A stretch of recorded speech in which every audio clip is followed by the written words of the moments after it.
नमस्कार, आप देख रहे हैं ब्रेकिंग बिहार। अभी हमारे साथ है लोक जनशक्ति पार्टी रामविलास के बिहार प्रदेश अध्यक्ष राजू तिवारी जी। इनसे जानेंगे जिस प्रकार से ये लोगों का काम चल रहा है, इनकी पार्टी का काम चल रहा है। लग रहा है जैसे कि बिहार में इलेक्शन आने वाला है। वैसे लगातार इनकी पार्टी के राष्ट्रीय अध्यक्ष चिराग पासवान कहते आए हैं कि बिहार में मध्यावधि चुनाव, लगातार मीटिंग पर मीटिंग, दौरा पर दौरा। इसी विषय में बात करेंगे राजू तिवारी जी।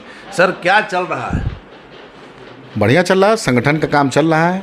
लगातार इस तरह से चल रहा है, लग रहा है कि बस अब चुनाव होने वाला है। नहीं, देखिए, ये हमारे पार्टी जब टूटी, आपको याद होगा 12 जुलाई को, और 13 जुलाई से हमारे नेता और जो भी हमारे कार्यकर्ता थे सब लोग 5 जुलाई को जो हमारी शुरुआत हुई आशीर्वाद यात्रा की, उस दिन से हम लोग अपने संगठन के काम में लगे हैं।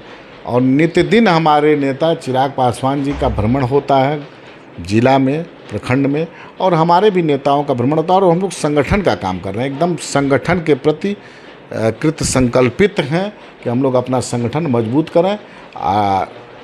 इसमें हम लोग लगे हुए हैं। संगठन का तो सर आप काम कर रहे हैं, लेकिन विरोधियों की संख्या भी धीरे धीरे कम होती नज़र आ रही है। अब विरोधी की संख्या कम हो या ज़्यादा हो, उसकी परवाह नहीं करता लोग। हम लोग पार्टी संगठन में काम करेगी। हमारे नेता का जो सोच है Bihar first, Bihari first vision, उसमें शिक्षा, स्वास्थ्य, बेरोजगारी, भ्रष्टाचार आदि मुद्दों को लेकर के हम लोग जनता के बीच में जा रहे हैं। युवाओं की जो आज बहुत बड़ी संख्या है, जो बेरोजगार है, भ्रष्टाचार से त्रस्त है, उनके मुद्दों को गांव-गांव जा रहे हैं हम लोग।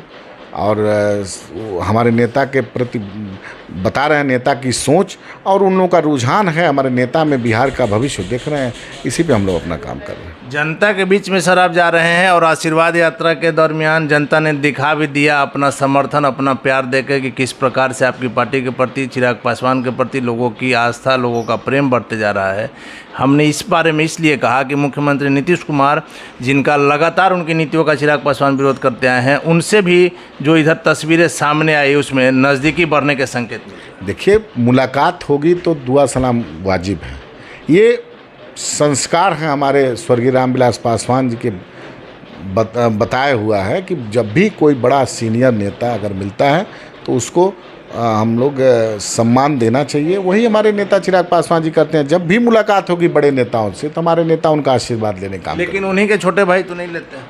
अब उनका वो अपना बात है, उनका वो अपना संस्कार है, नहीं लेते हैं, उस पर हम कमेंट नहीं करेंगे। बिहार की पूरी जनता देख रही है उनके आचरण को, उनके संस्कार को। और मैं बता दूं आपको कि मान लीजिए हमारे नेता के द्वारा जो मेरे नेता का संस्कार है, उन्होंने अपना परिचय दिया और वो अपना दुआ सलाम करते हैं, अपना उनका एक संस्कार है। प्रशांत किशोर के बिहार में एंट्री मारने से क्या असर होगा सर? प्रशांत किशोर के मारने से क्या असर होगा, इस पर हमको कुछ नहीं कहना है। प्रशांत किशोर जी जब 7 निश्चय की बात चली तो उसमें प्रशांत किशोर जी जदयू में पदाधिकारी भी थे, और 7 नंबर में जिसमें मुख्यमंत्री अभी आवास अपना बनाया है उसमें उन्हीं का साम्राज्य था। तो आज हमारे नेता का जो बात है उसी बातों को वो रख रहे हैं। 7 निश्चय का वो भी बोले हैं कि भ्रष्टाचार है, शिक्षा की व्यवस्था चौपट है, स्वास्थ्य की व्यवस्था चौपट है, पलायन का मुद्दा। तो मेरा नेता तो पहले ही उठा चुके हैं इन सब बातों को, जो आज वो कह रहे हैं। निकलें, अपना उनका भी काम है, उनका भी अधिकार है, जा रहे हैं, दूसरी बात है। लेकिन ये तो हमारे नेता का शुरू से 2020 से, जब से हम लोग एनडीए से अलग होकर के चुनाव लड़े, तब से हम लोग का सोच है, इसी पर हम लोग काम कर रहे हैं। ईद के दिन सर, आखिरी सवाल मेरा ये है कि ईद के दिन जो तस्वीर सामने आई, हम शुरू से कहते आए हैं कि आज की राजनीति जब मतलब की राजनीति हो गई है, सुबह में नेता किसी और पार्टी में है, शाम में पता चलता है कि किसी और पार्टी में है। चिराग जब बुझने का सारा व्यवस्था कर लिया गया था, उस समय राजू तिवारी, हुलास पांडे जैसे नेताओं ने साथ देकर चिराग को बुझने से बचा लिया। उस समय अगर आप छोड़ देते तो क्या स्थिति होती है, और किस तरह का प्रलोभन आप लोगों को मिला था, ये कम से कम हमको पता है। नहीं, देखिए, इसमें हम ऐसा नहीं है कि हमारे चलते वो चिराग बुझने से बच गया, मैं ऐसा नहीं मानता हूँ। चिराग पासवान की जो सोच है, चिराग पासवान की जो छवि है, वो बिहार के युवाओं में है। जाति पाति मजहब को तोड़ करके उनकी एक छवि है।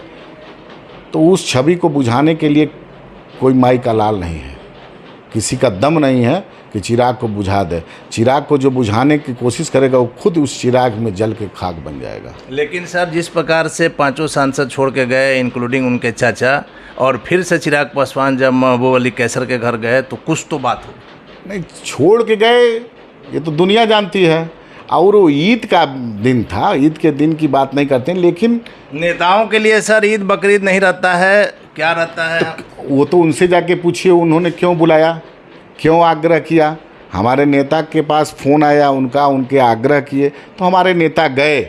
लेकिन मैं एक बात और बता दूं आपको कि जो लोग भी छोड़ के गए हैं वो आज अपने आप को ठगा हुआ महसूस कर रहे हैं। उनको बिहार की जनता ने नकार दिया है। महबूब अली कैसर के आने की तैयारी है सर? आने की तैयारी या नहीं आने की तैयारी ये राष्ट्रीय अध्यक्ष निर्णय करेंगे हमारे यहाँ। ये इस बात पे हम कोई कमेंट नहीं देना चाहते हैं कि आएंगे कि नहीं आएंगे, क्या करेंगे। वो एक ईद के दिन मुलाकात था, आना नहीं आना इस विषय में जानकारी आपको लेना होगा तो हमारे राष्ट्रीय अध्यक्ष। चलिए आप नहीं बताइए सर, लेकिन एक आखिरी सवाल यही है सर, हमने कहा लेकिन आपसे जब बात होती है तो आखिरी सवाल करते करते एक आध सवाल निकल ही जाते हैं। चिराग पासवान राष्ट्रीय लोक जनशक्ति पार्टी के 2 बड़े नेताओं के संपर्क में, ऐसी खबर हमारे पास। तो आपके पास है तो आप बताइए, तब हम तो जानेंगे, अभी तो हमको नहीं जानकारी है। इसकी सर नहीं, ये सब राष्ट्रीय, देखिए नेताओं की तो जानकारी हमको नहीं है, लेकिन उनके जितने भी कार्यकर्ता भी हैं छोटे जो बचे हुए, सबकी जानकारी है कि हमारे नेता के संपर्क में, मेरे नेता के सोच के साथ हैं और सब लोग आना चाहते हैं, हम लोग स्वागत भी करेंगे। चलिए धन्यवाद सर। तो ये थे हमारे साथ लोक जनशक्ति पार्टी रामविलास के बिहार प्रदेश अध्यक्ष राजू तिवारी जी, जिनका साफ तौर पर का नाम है कि ईद के मौके पर गए हैं, लेकिन ये तय है कि बिहार में कुछ बड़ा खेला होने वाला है। आगे आने वाले समय में ये देखना काफ़ी दिलचस्प होगा। फिलहाल आप बने रहें ब्रेकिंग वर्क्स।